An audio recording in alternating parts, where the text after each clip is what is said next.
Day at the State House today as an abortion bill before a Senate committee fails. Good evening, I'm Mike Montecalvo. And I'm Shannon Heggie. It was a raucous scene at times as both supporters and opponents of the bill turned out to make their voices heard before and after the vote.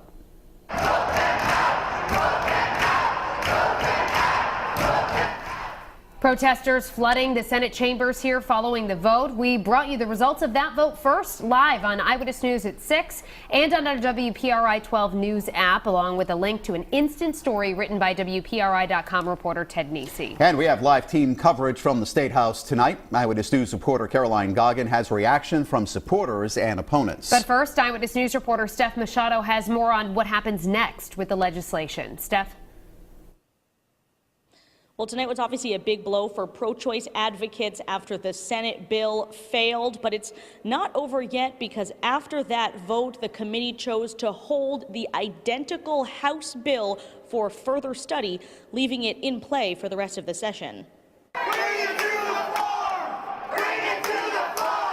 The Democratic Senate president escorted from his office by a sheriff as pro-choice protesters streamed in, demanding a floor vote on reproductive rights after the Reproductive Health Care Act failed in Senate Judiciary.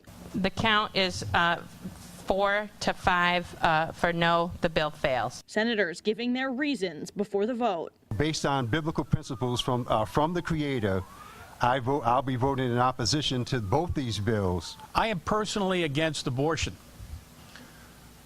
I am a senator, though, and I'm serving in a secular office. This bill protects the status quo in Rhode Island. Nothing more.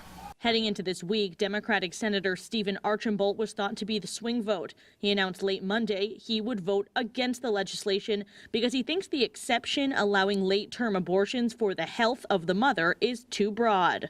I'm not comfortable with the language in 152A, and I want to be real clear. I'm committed to supporting a woman's right to choose and codifying Roe v. Wade.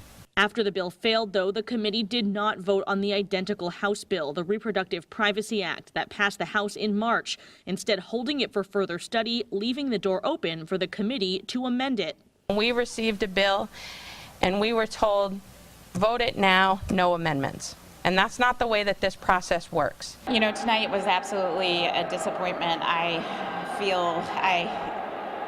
feel the anger and fear of women around this country. The lead sponsor of the Senate bill, Senator Gail Golden, says she's looking into next steps to get an abortion rights bill to the governor's desk. I'm always hopeful until the day we leave this building. And the General Assembly typically adjourns in late June, so there's about a month or so for the committee to amend the bill, pass it, get it to the floor, and if it passes the Senate, it would then need to go back to the House for them to consider the changes, all with the clock ticking. Live at the State House, I'm Steph Machado, Eyewitness News. Our in-depth live team coverage continues now. This is a topic that brings out passionate advocates on both sides, and they made their presence known today. Eyewitness News reporter Caroline Goggin is live at the State House with more. Caroline? Well, Shannon and Mike, people on both sides of this debate were out in full force tonight at the State House. They lobbied for hours before the vote, and those protests only escalated after it was taken. Abortion rights activists storming the Senate chambers. Moments after a high-profile bill that would codify the right to an abortion in Rhode Island state law was voted down by the Senate Judiciary Committee. There's a lot of energy and a lot of commitment to this bill, and we need to push it to the floor. Shame on you! Tremendous disappointment in that way, because this has been discussed long enough. Frustration for some, relief for others. I testified at 6:15 in the morning at the last round of testimonies in front of the Senate Judiciary. They came to the right conclusion. Father Bernard Healy, a lobbyist for the Diocese of Providence, sharing a similar statement, saying, quote, "We applaud the Senate Judiciary Committee for their courageous vote this evening in defense of human life and human dignity."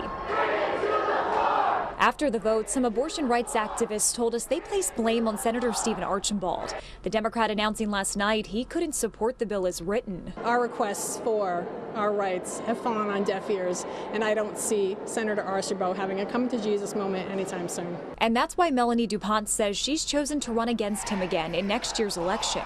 But before today's vote, the senator says he's confident his constituents will understand. I've listened very carefully and I've thought about this issue in great detail. Now we wait to see what happens. While the committee voted down this bill, it did vote to hold the House version of the abortion bill. While discussions continue, people on both sides of the debate tell us they don't want to see this issue divide the state. And not as much yelling, maybe a lot more listening. It's a difficult issue, but you just can't legislate a woman's body.